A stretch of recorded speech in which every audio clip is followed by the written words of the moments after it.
Good morning, good evening, good afternoon. You have just entered the life of a very classy lady eating super noodles. I'm just trying to get my energy in because we have got a pretty fun day today. We're going for our custom fit with TaylorMade. I'm so excited. As you guys know, I'm a big TaylorMade fan. I have been since day. I don't know what it is. Their clubs and me, we just go together, you know, like there's gonna be a saying here somewhere. I'm gonna make one up, like almond milk and iced coffee. That's what I am with TaylorMade. We're just a perfect combination. Obviously, we're gonna need to go get fitted. So many of you have asked me about the Stealth. Never tried the Stealth. So desperate to try the Stealth because everyone has been raving about it. Literally everyone, from amateurs to pros to every single person I meet who's obsessed with TaylorMade. So I'm actually very excited to try that out because I don't know what I'm expecting, but I'm kind of hoping for something magical to happen. Loads of people have been telling me that they hit the ball really far when they use the Stealth, so we'll see what happens when I use the driver. So we are actually going to be getting a full TaylorMade bag fit club session. We're going to Wentworth because that's where the biggest, best, most awesome TaylorMade fitting studio is. I also know how much you guys love a good custom fit as well. So I thought I would vlog today, take you along, and yeah, hopefully answer any questions that you guys have had. I know I've had a custom fit before, but I feel like now going into a new custom fit, I'm much more knowledgeable about my golf, my swing, where I am. I also think my swing speed is much faster than I used to be. So I'm really interested to kind of see what specs I come out with today because it's gonna be quite different than my first custom fit. My first custom fit. What is wrong with me today? You know what it is? It's because I arrived back from Mauritius from the Legends tour literally last night and I was traveling for over 24 hours. I just must be delusional. It's the only excuse, it's the only reason. Anyway, I'm gonna finish off eating my noodles and I will see you guys there. Hello. The custom fit today is slightly different because obviously we're here at a TaylorMade fitting studio. So we're going to come out with some TaylorMade clubs. The difference is last time I did a custom fit, obviously we tested lots of different club brands. So it was more about finding which brand suited me. Now we all know I love TaylorMade, so we kind of skipped that bit and we've kind of gone into level 2, I would say. Now we're going to find out what from TaylorMade is actually better suited to me. It's kind of gone up a notch in terms of getting a bit more into the nitty gritty. Here we have got every golfer's dream. All these TaylorMade putters, literally so many club shafts, and then all of these club heads. Look at the Stealth. And then we've got Graham, say hi. Kirsty. Hello. And then the star of today, who's going to be Tom, who's going to be helping us do our custom fit. So obviously the first question they always ask you when you come to a custom fit is whether you're like planning on improving or what you're working on, so they can basically pick a club that's going to be suited for you in your long-term goals. So if you're just happy where you are, you're not really going to go out and practice much, you just want to go on the course, then they're going to get a club right now, you know what I mean? But if you're wanting to get better, you're going to be changing your swing, then it's obviously better to get fit for a club that is going to be future-proof. So you're not going to be spending so much money and then having to change it in like 2 months' time. So it's entirely up to you, up to your journey, like how you're planning on progressing. But obviously me, I want to get better, so we're going for a future-proofed club. Okay, we're going to start with a 7 iron. Yep. So that just gives us a good level of what this iron's doing, and then we can build from that. The biggest things we can do today is change the weight. Okay. So that's why you've got all these different shafts dotted around. They're all different weights, and the weight feels different places in the shafts and things, and you will feel that. So the more you can talk to me what it feels like, okay, the easier it is for me to guide you in something that's really going to work. Okay, cool. And is it always better to bring your own gloves to a fitting? Absolutely, because it helps me understand if something you really like in your bag, why do you really like it? Yeah. If there's something you don't like at all, why don't we like that? What is it? Is it the weight? Is it the loft? Is it what's causing that? And then we can work around that. The biggest thing we're going to do is establish if you swing irons as efficiently as drivers and things like that. So you'd be amazed how many people swing irons very, very efficiently, and the driver not so. Yeah. Or all the way around, you see people swing drivers amazingly, and they just struggle with the iron. So sometimes the setup isn't exactly what throughout the bag. We're trying to help them in certain parts of the bag, but let's see where we get to. Yeah, the better I get with my irons, the worse I seem to get with my drivers, so we'll see. Ah, there's a reason for that. We can explain that on the way. No problem. Also, is it like, do you have many different types of TaylorMade clubs, or is it club heads? Yeah. Or is it, so you have one and you... TaylorMade have a fantastic product line. They keep it very simple. So let's say in the driver, so you've got Stealth Plus, which monitors the spin rates, okay? So it knocks the spin off a ball for some players. And then you move up into Stealth, should increase the spin rate just a little bit, but in fittings people prove you wrong all the time. And then you go into the HD, that's for people who leak it out to the right, so they can feel like they can move the ball left as well for themselves. So it's a very simple but makes sense product range. And it's the same with the iron. So you have the most forgiving iron, which is the stealth head. We move into P790, is going to give you a bit more feel. P770's still got nice forgiveness to it, slightly smaller profile. And then you go into MCs, which is getting more, less forgiving, more feel, controls the spin rates better, and then you go right down to a blade, which obviously all over the telly for those guys. Okay. So the reason why those guys play it is because they want to feel where they've hit it in the face. Right. They want to understand what did I do with that swing, so they get feedback. Where somebody's playing off a high hand, he doesn't care as long as it goes. Yeah, he's happy. That's right. So what is your bad shot at the minute? What is your miss? Maybe a touch right. But does it curve right, or does it just go straight right? My driver started curving right sometimes. So it curves right, yeah. Getting better. Good. Maybe a touch curve right towards the end, but Okay. they're not too offline.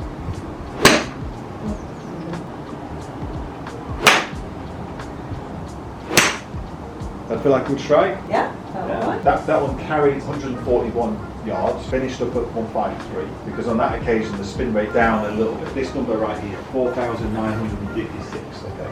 It's on the lower side for a 7-iron, but you tend to find that with more forgiving golf clubs. Right. So they keep the spin rate down to keep the maximum distance out. The more forgiving a golf club is, the lower the spin rate. Tends to come off the iron edge, yeah. Because it wants to help it. Because it maximises the distance. You'll start to see throughout how spin rate can really affect distance. And then you can almost sometimes get a spin rate that's too low, and the golf ball just can't hold itself in the air, it falls out of the sky. So what we try and do is monitor that as we go through. Got to a height of 61, launched out at about 70, okay, had a ball speed of 102. And see, these are all the numbers we're going to look to see chop and change when we move in different heads and different shafts. Great, so at this point here we can make it more upright, so the toes more in the air, or we can make it flatter. And what that can do is change the shape of the golf ball for us. The way your ball spins, that says 1, 2, 3 and 4, okay? Just on the ball. Okay, so you can see the way your ball spins, if you're spinning it to the right, you're putting pressure in here, okay, and then you're still putting pressure through 2 and 3, and it's spinning it off to the side, to the right, okay, and that's kind of what we're seeing. So if I put the golf club more upright, can you see how that moves, slides the centre of mass of this more towards the outside of the ball, and therefore you've got a chance to hit 1 and 4 and spin it to the left. If I made it flatter, you see it will drag the golf club that way, you've got more chance of hitting that. So with the ball flights we're seeing at the moment, making it too flat is not really going to help what we see. Also, what we need to look at is your golf swing, because it's my club path, I know, comes in a bit too shallow and it's causing it to go right, whereas if I pull my arms down a bit stronger, it makes it straighter and it gives me a better ball flight. Yeah. So I'm trying to get my club path to be 0. okay, or more left. To get it back to 0, you swing with the club head more left. Yeah. You can place your arms very much on the outer line. We're going to see if you stay on there. So some players slide down this outer line and hit fabulous golf shots. Somebody like Rory McIlroy, Sergio Garcia, they play more on this line. You can picture their golf swings, they're a lot more rounded. Yours is a lot more up and down. That's important we understand that for your golf clubs we're going to choose out for you. Because you can see that when you come in, sliding your arm down that outside line, so you're very much playing more. But then you see you drop onto the inside line. That's why you've got such a good ball strike, does that make sense? You struck a couple out, which were fantastic. So you're sliding down here, and then you suddenly correct it and move your arms in this way. So putting a golf club upright for you is not really a good idea. Even though I've said the ball tends to move to the right, but you've seen when you hit thundercrackers, when you hit some good ones, they go pretty straight. So if we've made it more upright, you're going to start thinking when you put a good golf swing on, you're going to go, well, that's gone miles left, well, that's no good. And then you start moving your golf swing into the wrong place. So therefore, the golf club's dropping more this way and getting more horizontal to the ground. You see how a flatter line will help it. If you came in, slid down, you delivered the golf club more up in the air like that, we might be looking at making it more. Right. We're not chopping and changing your swing, we're just saying that's what you do, and that helps us understand where we might get to. What is P790 in comparison to the other head? P790, so this is the P range. Right. So you can see as we're going down, this one's got the largest head, most forgiving, okay? And then you're moving down to a smaller profile just here. Probably going to get a bit more feel out of that head, but It's still got a lot of technology in there to keep the ball speed up and so forth. Moving down into MC, it's got peripheral weight in here, which will help with forgiveness, but hasn't got all the technology in the head, but you get more feedback from that head. Okay. So as you get more experience, these will be better for you. What you see is that on the missed strikes on these two here, the performance drop off is quite big. On these ones missed strikes, the performance stays up. So that's what we're looking for, you to keep you going, keep your progression on your golf, but give you something that's going to be quite forgiving and get the ball in the air for you. It gives you a fairly lightweight one. So this one here is like 46 grams, okay, and it's the softer flex, okay, so F2. So we're going to see if you react better with something that's just a little bit heavier. You might not do, you might do. Again, this is what we're doing. Right. So you've got to imagine with a golf club, you're taking a piece of weight and you're shoving it around the back of your head. Now you've got an opportunity to do two things. You either throw that weight past you, or you can try and pull the weight past you. You can see how most golf swings, pulling the weight past you is not a good idea. Once in time, we hear that because you thought you're cracking the back of the ball on the ground. And that's the classic. Somebody pulling on it. That's me. That's somebody pulling and tugging on it, okay? Yeah. Rather than getting the energy in behind it and throwing it. So we're going to see if it's easier for you to release something that's a bit heavier. So this is our lightest steel shaft. We're going to see what a steel shaft feels like for you. Oh. It's 85 grams. Where's the steel shaft? Well, we're going to test one. This club already feels so different in general. The weight distribution feels different. What feels a lot heavier? This feels really light. What the end of the club feels like. Straight away. Amazing how people believe all lightweight's better. Some players feel the weight and they go, ah. Then what you get is what you call angular momentum. Angular momentum is when you're in a car, you lose the back end of the car in a skiddy patch, and you can't stop it going. So imagine a golf club, you set it off around the corner. If its weight's good, it'll just go. And if it's too light, you just can't feel the weight, you can't feel it to go. So some people react in two different ways. You just react perfectly there. So I gave you more weight and you went, oh, I can feel that. Yeah. I can hit that. And then what we'll do is just slowly push the weight up, and we'll get to a point where it just deteriorates. Everybody has a point where it's like, oh, it's just too much now. But it does still get better. It'll go two ways. You're trying to get the heaviest, stiffest thing you can in somebody's hands, because it stabilises the golf club. I mean, the missed hits are going to feel miles better. Your club head's going like nearly 76 miles an hour. You've got a good collision going on. So if something's too soft down here, especially on missed strikes, you feel all this going on. So the stiffer we can make it, but you can still swing it, the better. See the shape, you can hear the golf club start to go every time. You're not hearing that into the ground. Even that one sounds better than the others. Now we've got a little bit of left spin on it. Just going to flatten it out a bit and see if that changes the spin on the golf ball for you. So what have you just done? I've just moved the toe down. I've made it what you call flatter. Just because you suddenly start spinning it to the left. We weren't seeing that before. There you go. Job done. It's still a bit low. So what I might do is try stealth head in a minute, just see if that kicks it up in the air a bit.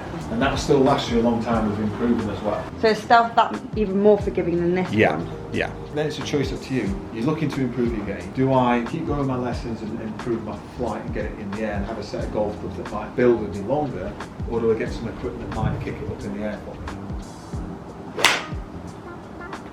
You popped it up in the air. Fantastic. Yeah. Well, you said, so I was like, I'm going to do it now. A slingshot golf. Like this. Right hand, because you're in a fabulous place at the top. You've got the club face so square at the top that you can just release the hell out of it. See?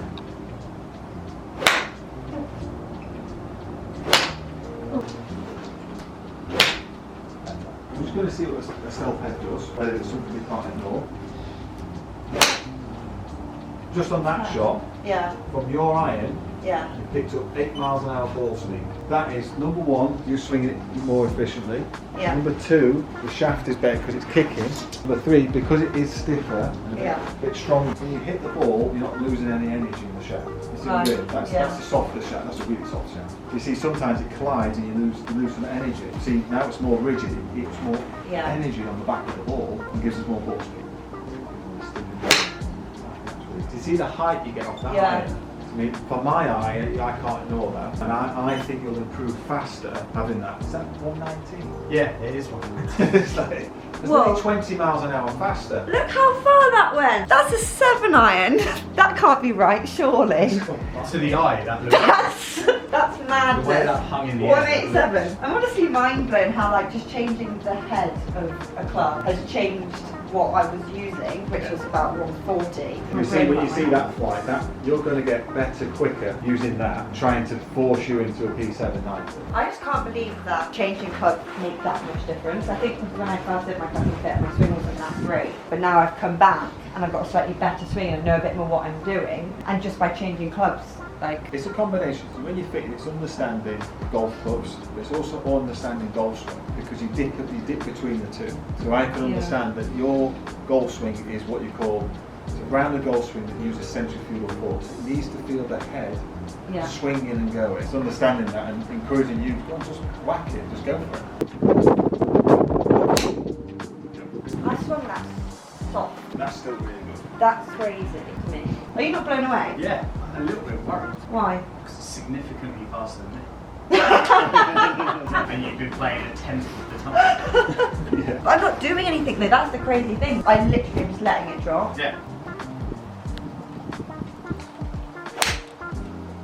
So what's the longest iron you hit? 6-ton driver. So you go literally 6-ton driver. Okay, that's fine. We're going to let you hit the 5 iron. With a lower iron, is there anything I need to bear in mind? Just release it more. You need loft. Release it more. You need loft.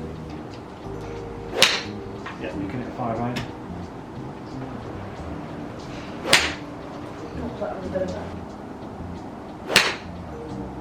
Because you've been using this, you think the golf ball goes where the club face looks. Not true. The golf ball goes where the energy is coming from, whatever direction. Golf ball spins by point of contact and the direction the pressure went through the ball, not where the club face looks.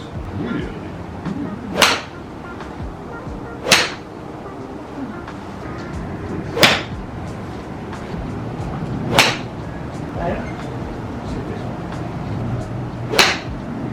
So what's the difference? Loft.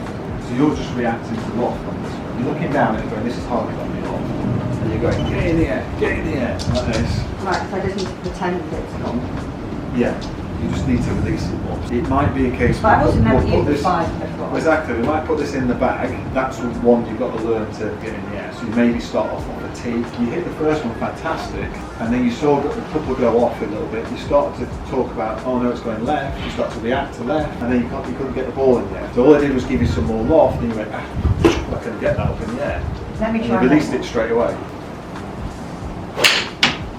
Does that make sense? Because you were reacting to the loft, you're trying to get the ball in because you're going, I've got no loft. And you see that just sent the ball all over the place. See there, I've put you some stabiliser and you go, well, the tee will get the ball in the air for me. And you just released it. I think we will put a 5 iron in it. There is space for it. Well, what would you usually put between like a 6 and a driver? Oh, There's a lot of cards that can go between. No, because what we do next, we're going to establish what a fairway does, where it goes, and then we need to work out what do we need to fill in. There's some people like, literally the 3-wood is like sat like that on the iron, they don't need anything. Unless they wanted something to go higher and the same distance. So once we've established where we're going with the iron, then we're going to hit a 3-wood or even a 5-wood, what we're going to use off the fairway. Is there a gigantic gap? Do we need to fill that in? Or is it the 5-wood's perfect, just sat in front of the 5 iron? So I think we're going to go straight to 5-wood, see if we can get that up. If you get it straight up, we'll go to 3-wood or high loft with 3-wood and just see where we're at. Happy with the irons? Yep. Okay. I like them. I think we like them. The angle of the golf club will change the impact for you. So an iron puts more in the ground than a fairway does. Yeah. So imagine if I had the world's longest driver and I start swinging that round. Why is that being shallow without me trying? So most golfers are either too steep, too narrow, can hit irons. Very good irons, can't hit a driver to save their life. Or they're too sweepy, too shallow, too wide. You can hit drivers beautifully, can't hit irons to save their life. So what we've got to try and do is you're trying to establish a golf swing that's neutral, Yeah. that can hit all your golf shots, and let the golf club and its angles change the impact for you. Just hit it normally. The fact that the shaft is pointing more away from the ground will make that golf club more naturally sweeping. Is it a 5-wood? A 5-wood. If it goes straight up in the air, we go to a 3-wood.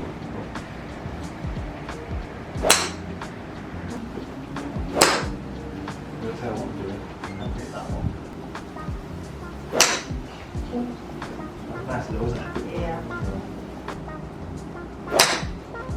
This sounds weird, but I've started getting more tense and a bit more like frightened of the club as soon as you brought these out. I can feel it in my swing. I don't swing as like. Again, what we've done is just changed the lock. That's a 7-wood. Oh really? And that's performing like most people's 3-woods. Just straight away, like we learnt with the 5-iron, you saw it come out low and then you start trying to get it in the air, and you hit right.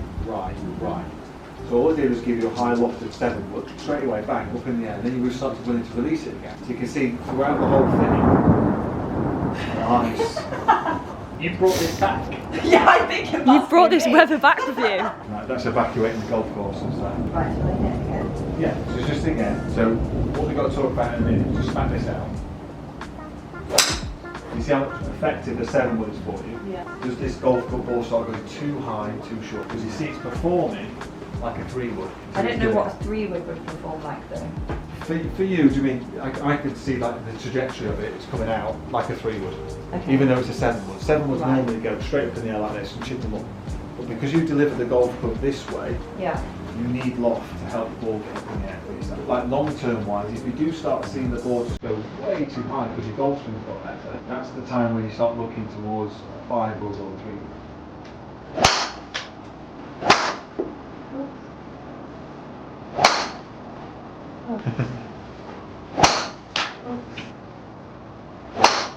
Yeah. Well, it is because your eyes looking at it different. So my eyes go. He's looking at the task differently. He's going like that. He's looking at it and going, well, that's a big tee. Yeah. That's a little tee. Yeah. That way. Golf clubs always go that way. Now, because the ball's over here, and I'm swinging with my right arm, guess what happens? I'm going down, no, it goes back up. You see what you're doing? Yeah. Bang. You see, if I swing on the right arm, by the time it gets to the tee all the way over here, it's going back up. Back up. But you'll feel like you're going down. But when you hit the ball, it's going up. Yeah. That makes sense? What you've done is you've got a big tee. Kind of overthinking it in a way. Yeah, you're just reacting. Everyone reacts. Oops, there we go again. There you go. You pull on it. Fantastic. Because that was really good. Oh, I see. You see it with your own eye. I mean, that didn't spin. Okay. It held itself. It was perfect. So my dream scenario is when something comes in and it's overly spinny or something like that, because then it makes me look like a genius. Oh, look, you've got 60 yards. Do you know what it is? Because this is tailor-made. Exactly. That's a good thing. That's a good thing. But that was really good. So if we can improve on that, if not match that most of the time, we're doing really good. Fantastic. Really good. Have you been enjoying that shaft since you went to that shaft? It was the same shaft. It's the same shaft It's that exactly the I've same had as the it whole was. time. Because that's doing really well now. 50 But I've never break. tested really anything else. So it's good. We're going to go light for light, so then we can see what the head's doing for us. Alright. So we started stealth 10.5.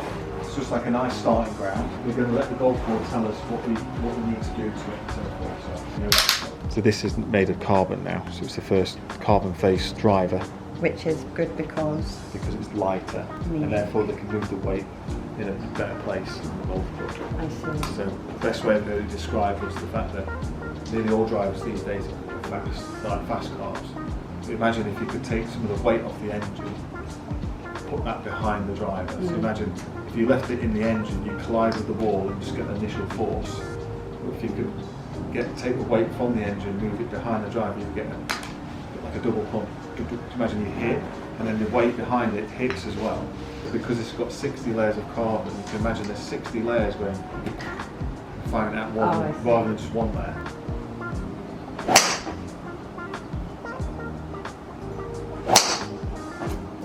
I love it when a plan comes together. So you can see it picked up 4 miles an hour. We started to notice that spin rate there was a little bit lower, therefore we've got the same distance without having the more ball speed. Does that make sense? Right.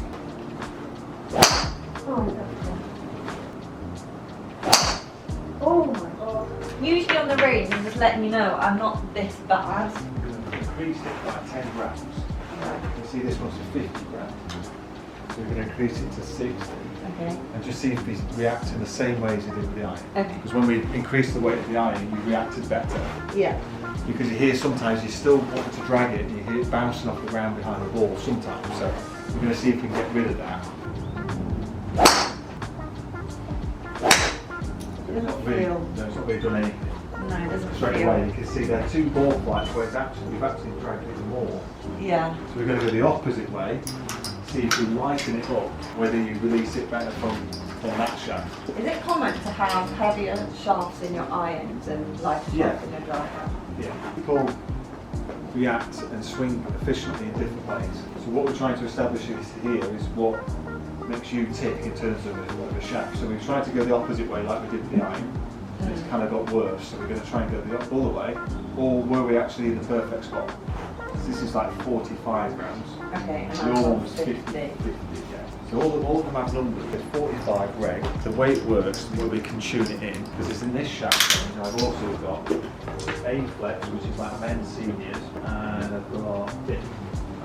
So they sit like this. Okay. There's the stiff, there's the regular, there's that one. I don't know the actual numbers off the top of my head, but you'll probably find that the regular is about 45. The stiff will be like 47-ish, around there. And then the A-flex will be like 41. So you can see what you're doing. You can, when you get into a shaft range, you can slowly dial it in like so. And then what I can do, see what I've done, I've got like the 50 gram ones, I've got the 60 gram ones, I've got the 70 gram ones. So you're trying to establish where you are, and then we finally tune it. Right. So you never think of like, because those people go, well, I can never be a stiff. Yeah. But this stiff is softer than what you've been playing. Right. So if we end up being the stiff, 45, it's a bit softer than what you've been playing, a bit lighter. Yeah. But why would you not just have like all of just weights? Why need like stiff 45 and a soft It's just 45? how the industry talks. I think it gets really confusing if every single one put like the actual number on it. Right. Whereas the industry's got used to, well, that's a stiff, that's a regular, that's. So the industry's got, but in the background of it, when you look at the actual bump and the specs, that's what's going off with them. That's what we're going to try and do anyway. We're just trying to tune it into it. Shot number 1, sound better. Released it again. Yeah. Does that shaft feel better? Feels heavier. Like from my first club that I've been using, it feels really like that club was like this club in general feels heavy. No, it feels heavier in the shaft, even though it might not be. Yeah, this is heavier in the head. Oh. So what happens is when you lighten this up, you feel more of that. Oh, see, I feel like, You feel more of that. yeah, it feels heavy. I don't know, that feels heavy. Yeah, but this feels like because the weight's more Yeah. up the shaft. I don't know what's better or worse, I just... Well, we just seen how you reacted pretty good. I was going to weigh them, see if we can get fact on it. Oh, we're going to a weighing machine. Oh, is this your little... Workshop. Wow, this is cool. So that one's swing weight is like D0. So the numbers don't matter. Let's display D0 that is. That's when they swing weighting at. Let's see if you felt let's see if the truth is what you felt. You're absolutely correct. So this one's swing weighting at D4. So this one's heavier down the bottom end of the golf club. This one is spreading the weight more throughout the golf club. That's what you're feeling. Even though technically this is a heavier shaft, right? But what it's done is it's spreaded the weight more this way. Therefore, to you, it feels lighter. That's why I said at the start. The more you talk to me, because I can't know that. Yeah. I can't feel what you're feeling. I could have said there, no, that should feel lighter. That should feel lighter. Yeah. But you're saying to me, no. That's when I went. That's when I went. Does it feel heavy down here? Yeah. And you're kind of going, sort of. That's good then. You can feel that. That's good. It means you're creating a bit of feel with your golf. That's good. In this setup, we'll probably keep with a 56 standard bounce, but you'll need the other one to be low bounce. Now the reason for that is because this one's very good at fluffy bunkers, squidgy lies in the winter. If the ball's sat on top of the rough, this one's excellent. The low bounce is going to be excellent on really tight lies, hard pan bunkers and things like that. With the setup you've got, you can literally find it really hard to play a shot off really baked hard ground or bunkers with no sand in it, because you just haven't got a wedge that does that. So I'm going to give you the 2 different bounces, and you'll feel the interaction on the mat and how different it feels. Play some shots on the mat, we're just going to listen and feel what it feels like on the mat.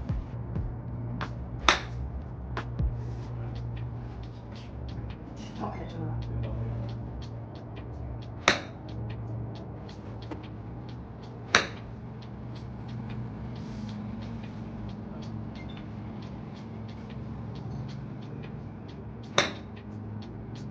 different interaction on it. They feel very They're very different, don't they? So that's the bounce on it. Changes what it feels like on the back, how it performs. That sounded great in terms of spinning. I like these heavier shafts. Yeah, there you go. You see how much that's spinning? Yeah.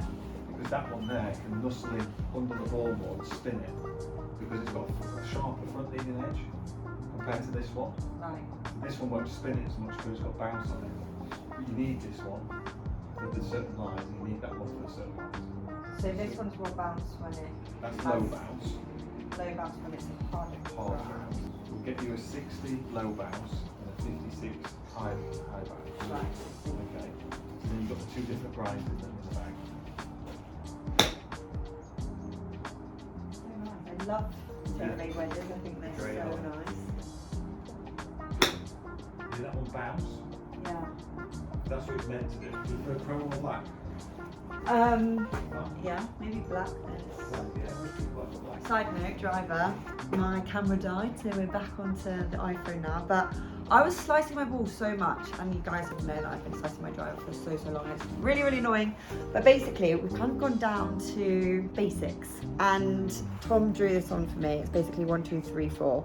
And it's how the energy from the club comes into the ball. And basically, I'm always hitting 3-1 with my drive, which means my drive is kind of, even if I'm squaring it up, the energy is still coming from that kind of angle. And literally, this is madness. By thinking about getting the energy from 2 to 4, my driving just went straight.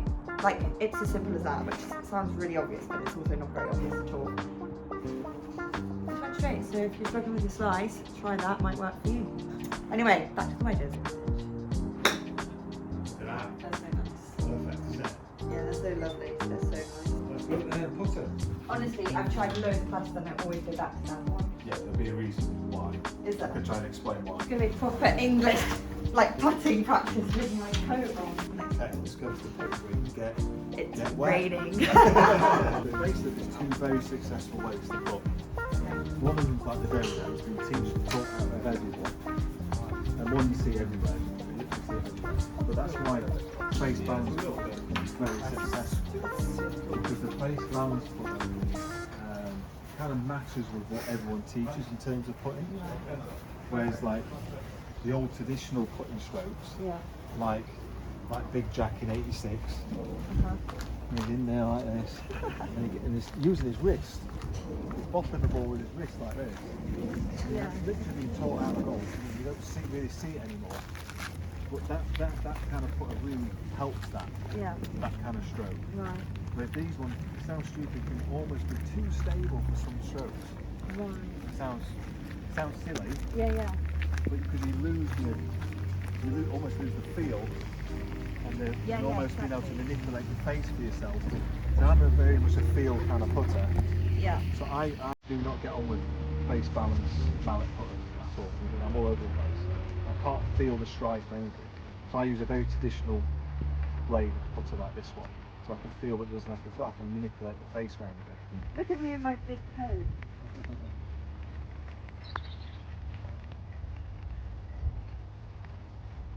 Testing the speed of the greens. Okay. Blade with an arm stroke. I'm not saying that's a problem at all. That's what a lot of goals. Okay, so if we shove this in your hands, which is a face balance putter, and just start doing the same thing. As if by magic, you see how far wide that ball starts? Yeah. That putter is designed for somebody who keeps the putter head on a perfect straight line. Because you go this way, it stabilises itself so much you tend to hit to the right. So you see how this putter can pivot. So now you can use around the stroke and you can see the putter head is designed to pivot with you. Yeah, it's just like a really gentle. So that's why you get on well with this, because it's designed to kind of do this. These ones are designed to be stupidly stable. You go to a traditional putter like that, which is a little bit more toe hang on it. It's easier to square the face off. Go back in, and the proves a point. We're getting very wet, but anything that's got nice toe hang on it is going to be good for you. So you see, anything with toe hang is going to help us. Because does that make sense? You arc the putter. Yeah. Therefore, that is helping the putter pivot. Yeah, because I just feel like I put the ball in the hole. I don't feel like I... So we need to find out those toe hanging putters. Is there any designs that you like across there? Yeah, I don't really mind, as long as it goes in the hole. Any of the putters with a bit of that in it is going to help. With a bit of toe hang in it, it's going to help you. So there's one here that's got, it's shaped like that, looks like that from the top. It's got a different neck on it, and it will toe hang it more. Right. And go for try, but like that's similar to it. That's a similar from the top, but the neck is slightly This is so different. heavy. Yeah, and as you say, if you've got a big grip on the top, so the big grip on yours is what's helping it feel light. Oh really? So that's throwing the weight to the top end of the golf club, which then makes this all feel light. So if you just put a bigger grip on the top, it will throw some of the weight up the shaft and make the head feel a bit lighter for you. Like when we did on my clubs, and I was like, oh, this feels heavy. This feels different. So I think we've got like a bigger grip on it. And do you like the length of this one? I don't know, that's just the length of what we've had. It's like 33, it's quite short. I could have a long one. It wasn't mine, so that's why. You look pretty comfortable with that. Yeah, this is the perfect weight. Even if So it was a we bit longer. go 33. Yeah. Bigger grip. Juno head, which is the toe hang with a traditional blade. Okay. I think we can get pretty close to it.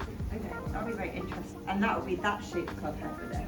That would be so interesting because I always thought it was the shape of the head that defined. It's the toe hang, which is what you, which is helping you. The thicker grips take weight out of the putter, so naturally we'll put something thicker on it to take a little bit of weight. But I don't like it when the putter grips are too thick and it feels No, like... it doesn't need to be. You You like can go something like that. These look cool, don't they? Yeah. I like those. Does that fit a similar sort of size? Yeah, that actually feels lighter as a club. Not in compared to this, but the other one. Yeah, that's the grip. It throws the weight. Yeah, this one just feels a bit more longer this way. Yeah. Feel good? Yeah? Great. Great, I think we're there. So basically, that is pretty much what happens in a custom fit. I'll do a what's in the bag with you once I've got all of my clubs. So compared to last time when I did my custom fit, which I think took my clubs, about 6 months to come. Lead times are now like 10 days.